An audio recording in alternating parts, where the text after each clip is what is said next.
Boa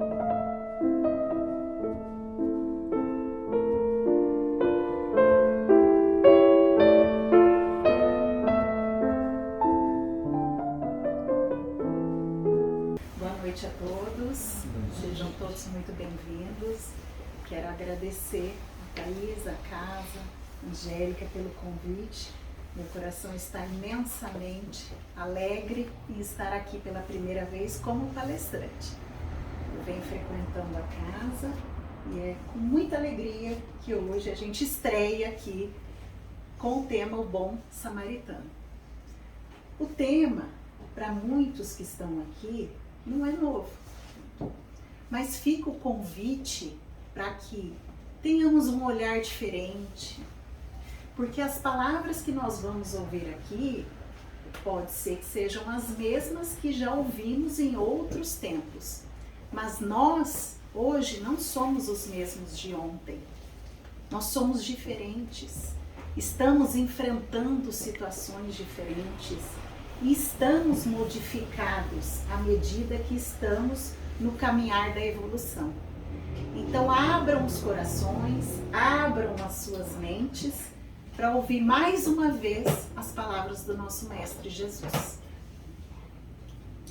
Nós vamos iniciar fazendo a leitura da parábola e depois a gente vai discorrer sobre cada parte dela e vamos colocar aqui também as referências que nós usamos para expor hoje aqui o tema. Então, a parábola é a seguinte: E eis que certo mestre da lei levantou-se para testá-lo, dizendo: Mestre, depois de fazer o que herdarei a vida eterna? Ele lhe disse: Que está escrito na lei? Como lês? Em resposta, disse: Amarás o Senhor teu Deus de todo o teu coração, de toda a tua alma, com toda a tua força e com toda a tua mente, e ao próximo como a ti mesmo. Disse-lhe: Respondeste de forma justa. Faze isto e viverás. Ele, porém, querendo justificar-se, disse a Jesus: Quem é meu próximo? Prosseguindo, disse Jesus: Certo homem descia de Jerusalém para Jericó e caiu nas mãos de assaltantes, os quais, depois de havê-lo despojado e espancado, retiraram-se, deixando-o semi-morto. Por coincidência, certo sacerdote descia por aquele caminho e, ao vê-lo, passou pelo lado oposto.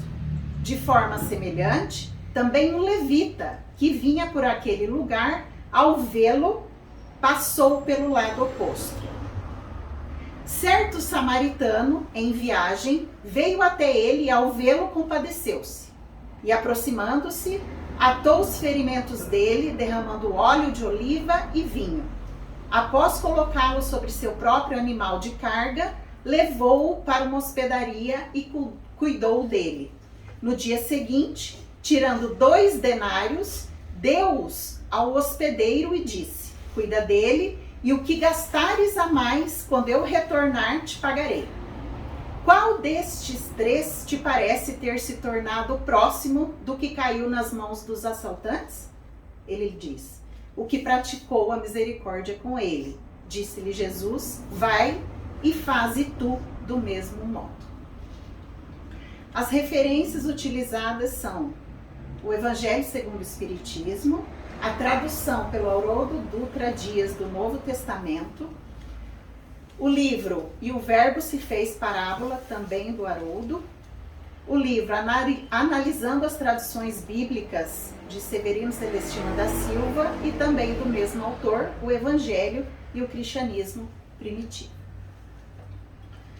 Antes de propriamente a gente refletir sobre a palestra, é bom a gente lembrar algum contexto, a época em que a parábola foi falada por Jesus. Sabemos que essa parábola Jesus disse ao doutor da lei quando estava entrando em Jerusalém.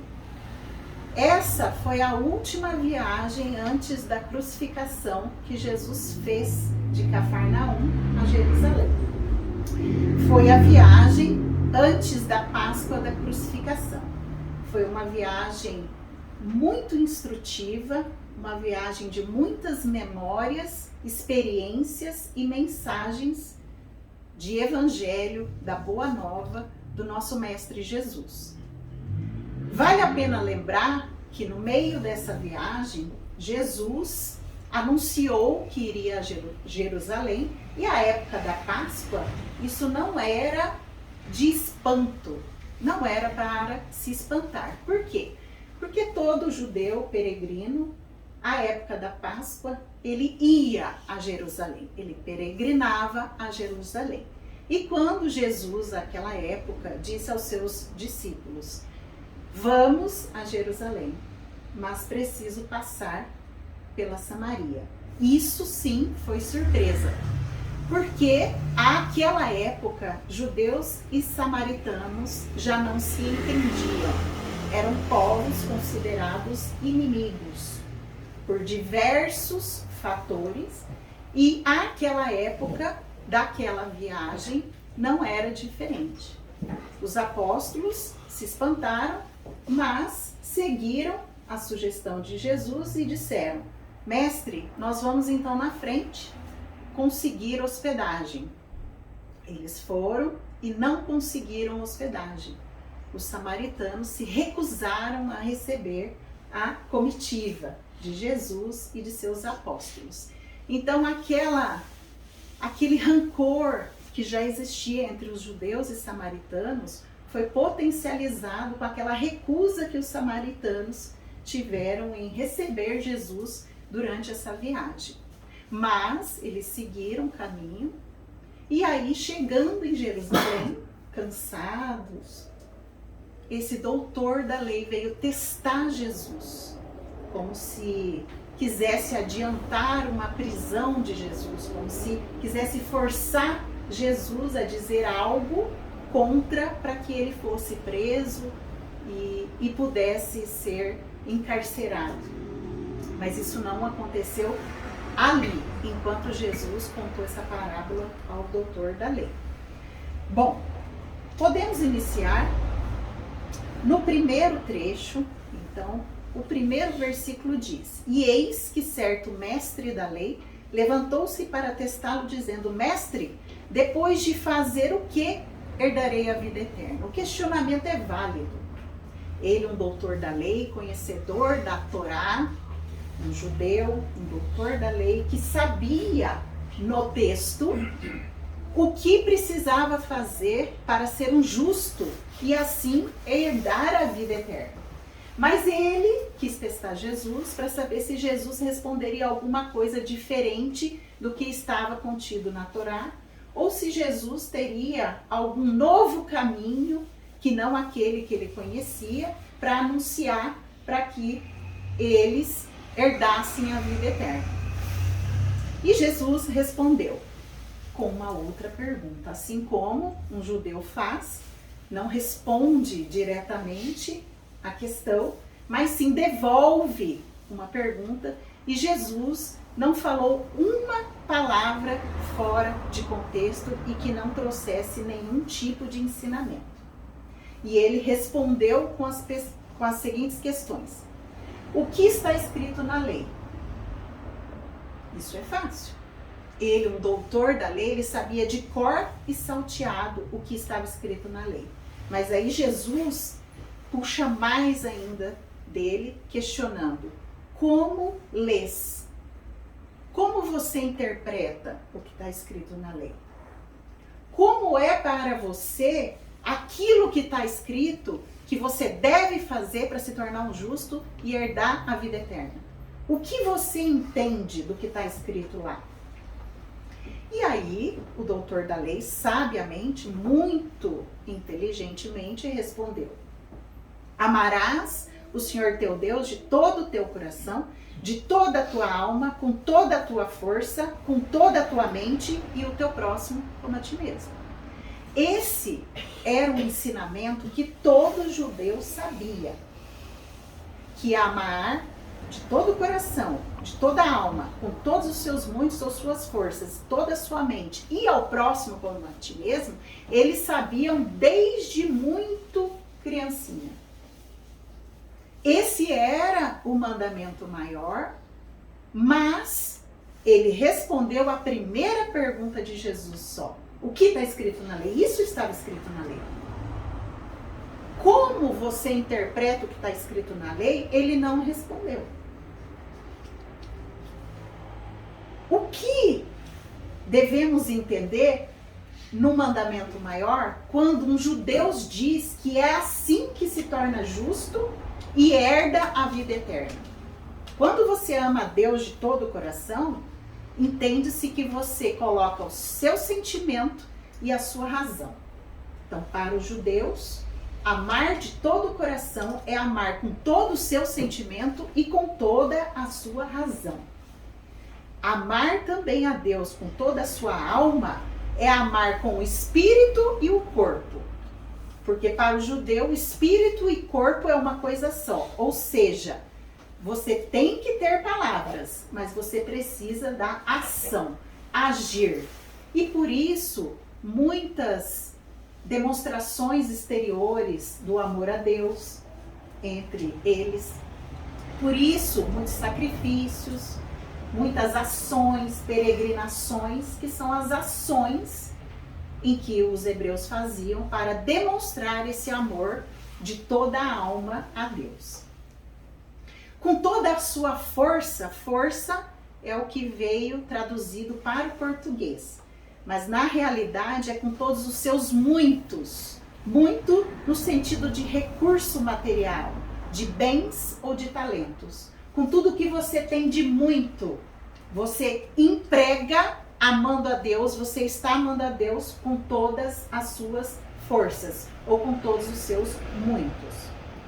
Além disso, amar a Deus com toda a sua mente é amar a Deus com todo o seu com a sua inteligência e todo o seu entendimento, a sua sabedoria à disposição do amor de Deus, à disposição de Deus.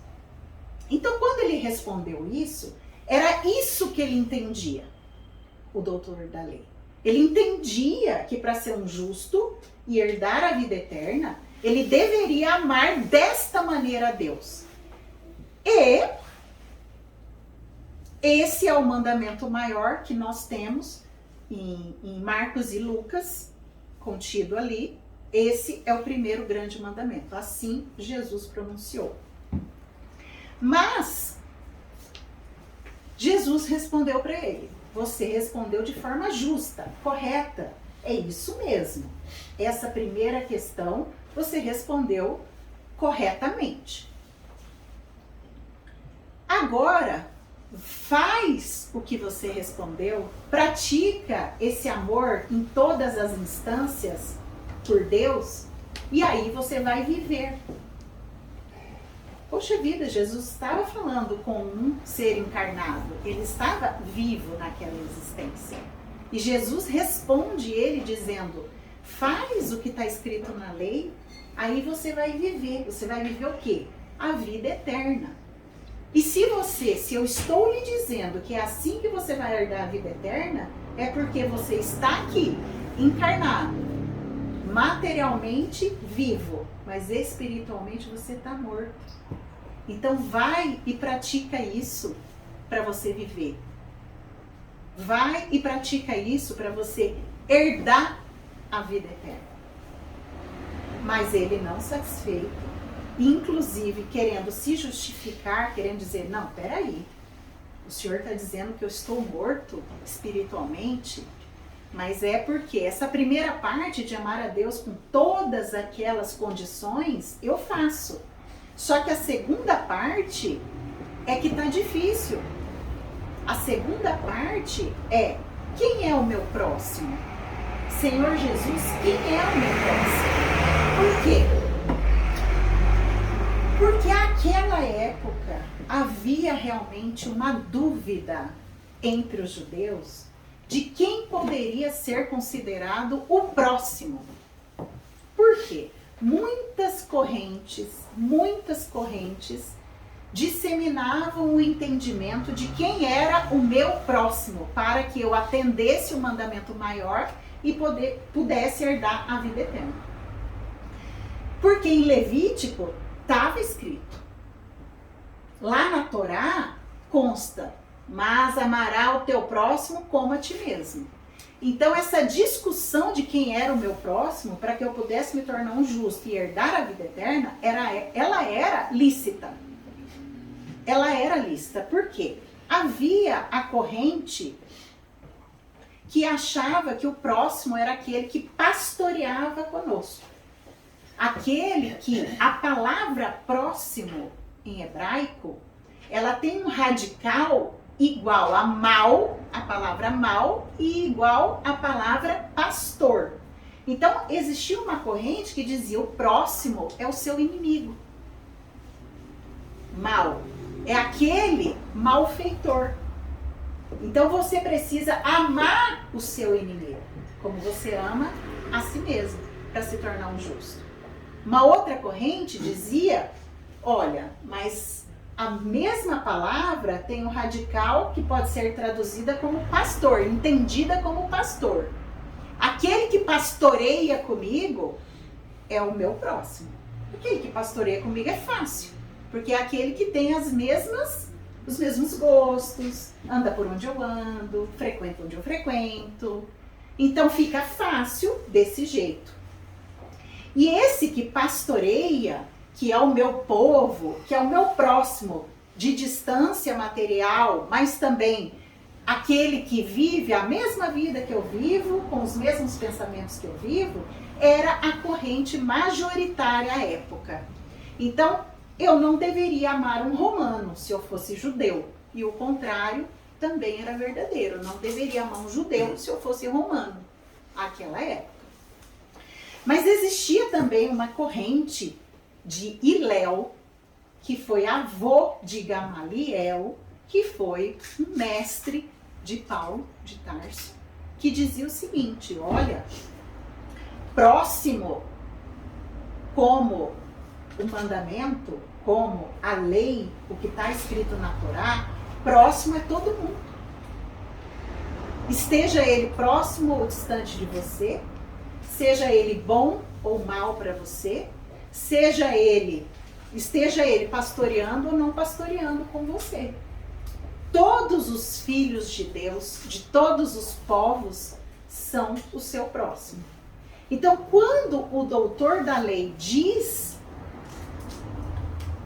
que quem é o meu próximo, então, se eu estou morto espiritualmente, você está pedindo para eu ir lá fazer, eu preciso que você me responda quem é que eu posso considerar o meu próximo para que eu saia daqui e vá me tornar um justo e herdar a vida eterna.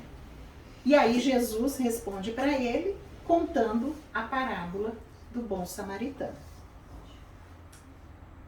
Além disso, Jesus prosseguiu e disse, certo homem descia de Jerusalém para Jericó. Certo homem. Não sei de qual povo, qual tribo, não sei de qual crença religiosa, não sei de qual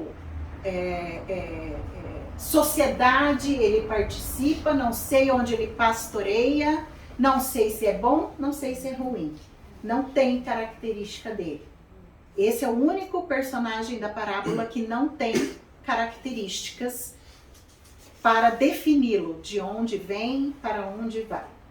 Só se sabe que ele descia no caminho de Jerusalém a Jericó. Lembrando que Jerusalém está a 754 metros acima do nível do mar. E Jericó está a 258 metros abaixo do nível do mar. Então, poderíamos dizer que Jesus proferiu que o homem descia para indicar a direção, de que o homem vinha de Jerusalém e foi em direção a Jericó. Então, ele realmente, geograficamente, estava descendo. Mas, corretamente, Jesus falou isso. Mas a gente sabe que o espírito dessa letra, Jesus quis dizer mais. Quis dizer o seguinte, que quando você sai de Jerusalém e se dirige a Jericó, Você está se afastando de uma cidade que representa o templo, que representa a proximidade a Deus. E Jericó era uma cidade comercial à época, que representa a matéria, as coisas do mundo material. Então, quando Jesus diz que certo homem descia de Jerusalém em direção a Jericó, ele estava dizendo que aquele homem, ele estava se afastando de Deus e estava se aproximando do materialismo, se aproximando da matéria, se aproximando das paixões mundanas. E caiu nas mãos dos assaltantes, os quais, depois de havê-lo despojado e espancado, retiraram-se, deixando-o semi-morto. Ora, essa parte é interessante a gente lembrar que quem se afasta de Deus cai. Quem se aproxima do mundo material cai, desequilibra e cai. E com o homem da parábola não foi diferente. Ele caiu à medida que ele foi se afastando de Deus por um caminho que é bem conhecido de Jerusalém a Jericó, mas que ele não resistiu e caiu nas mãos de assaltantes. Quem somos nós aqui? Hoje a gente se afastou no dia de hoje de Jerusalém ou a gente se aproximou de Jerusalém? Hoje, no seu dia, você se aproximou de Jericó ou você se afastou de Jericó? Você caiu hoje? Tropeçou, se segurou? Deixaram ele sem roupas, espancado, transfigurado, com as feridas e semi-morto. Vale a pena dizer que, com isso, significa que ele entrou em grande aflição. Significa que ele entrou em grande sofrimento. Mas significa também que não dava para reconhecer aquele homem caído pelas vestes. Não dava para saber se ele era um romano caído, um judeu caído, um samaritano caído. Não dava para saber. Também, pelo rosto espancado, não dava para saber quem era. Além disso, ele estava semi-morto. Existia, à época, a condição de que aqueles que são doutores da lei, eram, à época, doutores da lei ou sacerdotes, não podiam tocar em cadáver, não podiam manipular cadáver. Então, com as palavras de Jesus, a gente consegue entender que materialmente ele parecia estar morto. Não estava, mas parecia estar morto. Isso é para dar uma condição. E quem fomos nós, então? Quem fomos nós hoje? Fomos esses assaltantes? Fomos esse que caiu, se afastou de Jerusalém e caiu na estrada? O fato é sempre bom lembrar. Vigia e ora. Por qualquer estrada que você entrar, vigia e ora. Porque afastando-se de Jerusalém e aproximando-se de Jericó, espiritualmente falando, a gente desequilibra. E muitas vezes a gente cai. Continua Jesus. Por coincidência, certo sacerdote descia por aquele caminho e, ao ver o homem caído, passou pelo lado oposto. Sacerdote, aquele conhecedor das leis, aquele encarregado de ligar o seu povo, seus fiéis, a Deus, aquele encarregado de conduzir o seu povo, seus fiéis, a uma elevação, a um melhoramento, aquele que sabe o que precisa fazer para ser melhor, para ser justo, para evoluir, mas que sabe na letra, sabe na palavra, não sabe nas ações, não sabe no sentir, não sabe nas ações, no fazer, sabe no falar. Aquele detentor de conhecimento. Quem somos nós? Somos os assaltantes hoje? Somos o caído? Ou somos o sacerdote? Aquele que sabe o que tem para fazer, aquele que se conecta com Deus, mas na hora de executar a sua parte, não faz. O que o sacerdote fez? Ele se desequilibrou, ele desceu também.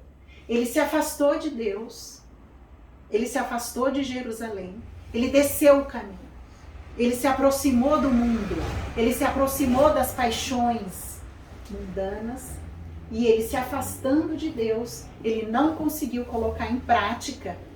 E pior, ele não só virou o rosto quando ele viu o homem caído, como ele atravessou a rua, digamos assim, ele atravessou o caminho.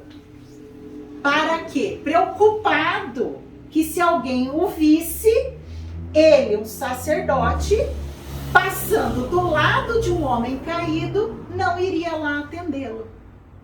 Então ele foi egoísta. Ele não só se desequilibrou no caminho, se afastando de Deus, ele também deixou o orgulho, a vaidade e o egoísmo, e ele pensou nele. Eu sou um sacerdote. Eu não posso tocar, ele parece estar morto. Mas e se aquele homem caído fosse alguém da família do sacerdote? Não há justificativa. A justificativa é que ele caiu no caminho. Ele também desceu. Ele se afastou tanto de Deus que ele deixou esse egoísmo falar mais alto, e para que ninguém falasse dele, ele atravessou o caminho e passou pelo outro lado. Do mesmo modo, o levita fez a mesma coisa, assim disse Jesus. Quem eram os levitas? Eram assessores dos sacerdotes no templo. O levita, trazendo para nós aqui, pode ser aquele que a gente fala no ditado, Maria vai com as outras. Se você pula do precipício, o outro pula também. É aquele que, tal qual o sacerdote, conhece as leis, conhecia as leis, conhecia o mandamento de amar ao próximo e de amar a Deus sobre todas as coisas e ao próximo como si mesmo. Ele também conhecia. Ele conhecia tudo o que tinha ali no templo e todas as leis. Mas ele não questionava. Ele aceitava, porque é mais fácil, não questionava, não quis questionar, porque ele também descia. De forma semelhante, ele se afastou de Deus e quando teve a oportunidade de praticar misericórdia, ele copiou o seu superior, ele copiou o sacerdote, ele fez a mesma coisa, sem questionar, sem se auto-questionar. Puxa, mas eu estou movido de compaixão por esse que está caído. O meu sacerdote foi, mas será que isso é certo? Será que eu não vou atender e depois a gente discute se eu fiz certo, se eu fiz errado? Eu estou sentindo que não está certo atravessar o caminho e deixar o homem caído. Ah, mas se ele fez, quem sou eu? Quem sou eu? E volto a perguntar, quem somos nós hoje? O caído, os assaltantes, o sacerdote ou o levita? Ainda, certo samaritano, em viagem, veio até ele e ao vê-lo compadeceu-se. Certo samaritano, não desce, não sobe. Samaritano, porque Jesus queria deixar mais uma mensagem de amor e paz entre os povos, principalmente entre judeus e samaritanos. Quando ele colocou o samaritano como o bom, aquele que teve misericórdia. Mais uma vez, mais uma lição grandiosa para um doutor da lei, e na frente de várias pessoas e dos seus discípulos, ele deixando essa mensagem de paz, essa mensagem de reconciliação. Mas ele explicou que o samaritano estava em viagem. Em viagem, a gente quando vai viajar se prepara. A gente estuda o caminho, a gente prepara a mala, a gente prepara os apetrechos, a gente se prepara, deixa tudo organizado e vai com tudo organizado. Este homem não estava em viagem de férias, porque ele estava sozinho. Este homem estava em viagem a trabalho. Ele foi para o caminho para trabalhar. Ele se preparou para trabalhar para ser um justo e herdar a vida eterna. Este homem colocou tudo no seu animal de carga, tudo nas suas mochilas, vou dizer assim, nas suas bolsas, tudo que ele imaginou que ele fosse precisar, não só para ele, mas para o outro, se assim ele encontrasse. E ele ia encontrar, e talvez ele não tivesse encontrado apenas este homem caído. Porque o trabalhador, quando está pronto, a tarefa aparece. E talvez ele não estivesse pronto, 100%, totalmente pronto. Mas é fazendo que a gente se aperfeiçoa. É trabalhando que a gente se melhora. É ajudando, é exercendo o trabalho, o verdadeiro trabalho. Amando a Deus com o seu trabalho, pode ser material, pode ser espiritual, pode ser...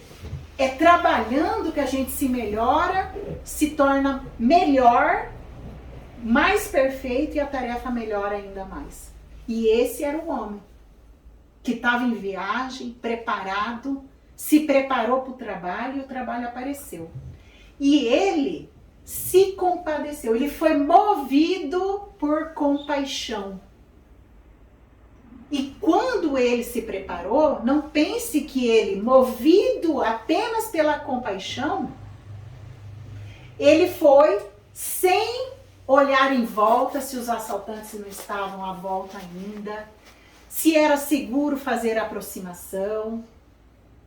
Ele usou a sabedoria, a inteligência e olhou em volta num instante, já planejou na sua cabeça o que fazer para socorrer e ele agiu com prudência, inteligência, mas trabalhou, agiu, se preparou, chegou a oportunidade e ele trabalhou. E aí ele fez o quê? Atou os ferimentos com óleo de oliva e vinho que ele levou. Então, um bálsamo, um bactericida naquelas feridas. Chegou aquele que precisava, aquele que estava na aflição, no sofrimento, e o que ele fez? Ele agiu com o que ele tinha imediatamente. Ele agiu com aquilo que ele tinha. Ele pegou as ferramentas e agiu. Também ele fez mais do que usar aquilo que ele tinha sobrando. Ele não estava precisando de azeite, ele não estava ferido, ele não estava precisando de vinho. Aí ele fez mais do que doar aquilo que estava sobrando. Ele doou aquilo que era dele. Ele se colocou numa condição desconfortável, tirou do dele para doar aquele próximo, que foi colocar aquele homem caído no seu no seu animal de carga. Era um burro, mas animal de carga. Imagino o quanto ele não andou puxando o animal de carga com o homem em cima, ele na sandália, no calçado, a pé, com todas as coisas dele, e ele conduziu até uma hospedaria. Então, muitas vezes, a caridade material daquilo que nos sobra é fácil, e muitas vezes não é nem caridade. É para quem recebe, que não tem nem o mínimo, o básico. Mas a verdadeira caridade material, além da viúva que nos ensinou com seu óbolo, aqui também Ele tirou do dele. Era para ele. Ele poderia dizer assim, ó, eu vou atar as feridas, vou dar um socorro inicial e vou buscar ajuda. Porque eu só tenho um animal de carga. Não, ele tirou do dele. E ele quis ajudar na hora que o trabalho apareceu. Além disso, ele, lá na hospedaria, depois de ter feito tudo que ele fez e ter se certificado de que o homem caído estava instalado de maneira boa e pronto para se recuperar plenamente, ele tirou 2 denários, pagou a hospedaria, porque muitas vezes nós pegamos o caído e entregamos para outro. Não fazemos completamente o nosso trabalho. Pegamos aquilo que tomamos como responsabilidade e entregamos para o colega do lado. Bom, eu fiz até aqui, tá bom. Agora é você. Ó, o senhor me conhece, né? Eu passo aqui sempre. Faz o seguinte, eu vou deixar esse homem aqui. Quando eu voltar na próxima viagem, eu pago para o senhor. Não. O dono da hospedaria, naquela situação, não tinha nada a ver com isso. Aquele homem aquele trabalhador, aquele samaritano, ele foi preparado. Então ele foi preparado para ir até onde ele conseguisse. Assim ele fez. Ele tirou os denários, pagou e disse o seguinte, cuida dele e se precisar, né, se gastar mais para cuidar dele até ele se recuperar, quando eu retornar, eu vou te ressarcir, porque eu assumi essa responsabilidade, eu vou com esse trabalho até o fim. Mas neste momento, ele também precisou de auxílio. Ele fez a parte dele, deixou com o dono da hospedaria para terminar de cuidar, por quê? Porque ele não se envaideceu com aquele trabalho bem feito, e disse, posso sentar e esperar a vida eterna, está cumprido, sou um justo. Não, ele fez, buscou ajuda do senhor da hospedaria e disse para ele mesmo, aqui está feito, está cumprido. Daqui a pouco eu volto, vejo se tem que acertar mais alguma coisa, mas ele vai sobreviver e vai seguir o caminho dele. Eu agora preciso voltar para o caminho, porque tem mais caído lá e eu preciso ajudar. Invencível e incansável, se propôs ao trabalho, está indo até o fim. Vocês acham que o samaritano amou a Deus de todo o coração, de toda a alma, de toda a força e com toda a sua mente? Sim. Foi só ele que amou a Deus sobre todas as coisas, é isso que quer dizer. Foi só ele que até agora amou a Deus sobre todas as coisas. E, obviamente, o próximo, como ele amaria a ele. E sem perguntar, em nenhum momento, o samaritano perguntou para o homem caído, qual é o teu nome? De que família tu és? Qual é a sua crença? De que povo você é? Porque eu só vou ajudar, só vou trabalhar nas minhas condições. E se você foi assaltante e vocês brigaram, ele não quis saber se você estava no equívoco, se o caído estava errado, estava no equívoco, realmente estava se afastando. Caiu na mão de assaltantes, mas se afastando de Deus. Mas o bom samaritano, ele não quis saber. Não diz respeito a ele. A ele diz respeito exercer a misericórdia com o seu próximo. E aí, Jesus pergunta, quem você acha que se tornou o próximo daquele que caiu nas mãos dos assaltantes? Olha que Jesus não perguntou, qual dos três você diz que parece o bom samaritano, o próximo? Amou o próximo como a si mesmo. Pelo contrário, Jesus perguntou assim, quem se tornou o próximo daquele que estava caído? Sabe por quê? Porque a gente muitas vezes está aqui esperando o caído, o aflito, o sofrido, bater na nossa porta e pedir ajuda. É você que tem que ir atrás de quem está precisando. É você que tem que se mexer e ir até a tarefa. Não tem que ficar esperando a tarefa bater na porta e dizer, você pode me ajudar? Eu tô caído na estrada de Jerusalém para Jericó. Não é o sofrido e o caído que vai chamar por ajuda. É você que vai se tornar ajuda. É você que vai se tornar o próximo. Parte de nós. Assim como Jesus perguntou. Quem dos três se tornou o próximo daquele que estava caído? Aquele que agiu. Aquele que se mexeu e entrou em ação. Mas, com toda aquela raiva e rancor entre judeus e samaritanos, ele não conseguiu pronunciar a palavra samaritano e respondeu dizendo que foi aquele que praticou a misericórdia com aquele que estava caído. E estava correto. E aí Jesus respondeu para ele, então vai de novo e faz isso que você respondeu que o bom samaritano fez. Vai você e pratica a caridade, pratica a misericórdia do mesmo modo. Vai você atrás da tarefa. Vai você procurar quem é seu próximo. E exercer o amor a Deus sobre todas as coisas. Através do seu próximo. Pararam para refletir quem somos nós hoje?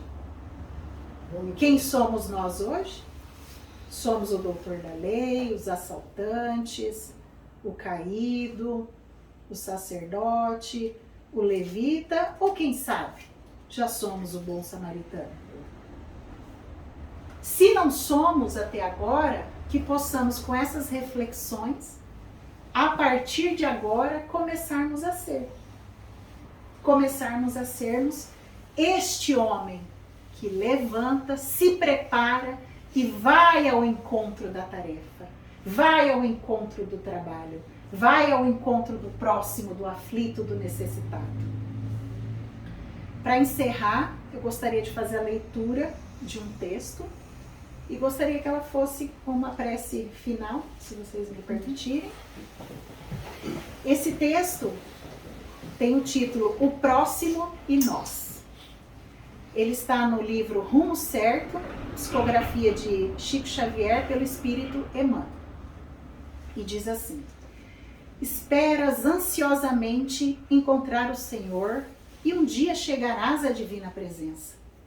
Entretanto, antes de tudo, a vida te encaminha à presença do próximo, porque o próximo é sempre o degrau da bendita aproximação. Mas quem é meu próximo? Perguntarás de certo, qual ocorreu ao doutor da lei nas luzes da parábola. Todavia, convém saber que além do próximo mais próximo, a quem nomeias como sendo o coração materno, o pai querido, o filho de nossa bênção, o irmão estimável e o amigo íntimo no clima doméstico, o próximo é igualmente o homem que nunca viste, tanto quanto aquele que te fixa indiferente em qualquer canto da rua. É a criança que passa, o chefe que te exige trabalho, o subordinado que te obedece, o sócio de ideal, o mendigo que te fala à distância. É a pessoa que te impõe um problema, verificando-te a capacidade de auxílio. É quem te calunia, medindo-te a tolerância. Quem te oferece alegria, anotando-te o equilíbrio. É a criatura que te induz à tentação, testando-te a resistência. É o companheiro que te solicita concurso fraterno, tanto quanto o inimigo que se sente incapaz de pedir-te o mais ligeiro favor. Às vezes, tem um nome familiar que te soa docemente aos ouvidos. De outras, é categorizado por ti à conta de adversário que não te aprova o modo de ser. Em suma, o próximo é sempre o inspetor da vida que nos examina a posição da alma nos assuntos da vida eterna. Entre ele e nós se destacam sempre a necessidade e a oportunidade a que se referia Jesus na parábola inesquecível. Isto porque o bom samaritano foi efetivamente o socorro para o irmão caído na estrada de Jerusalém para Jericó. Mas o irmão tombado no caminho de Jerusalém para Jericó foi para o bom samaritano o ponto de apoio para mais um degrau de avanço no caminho para o encontro de Deus. Que Jesus, nosso Mestre, possa nos abençoar hoje e sempre, que assim seja.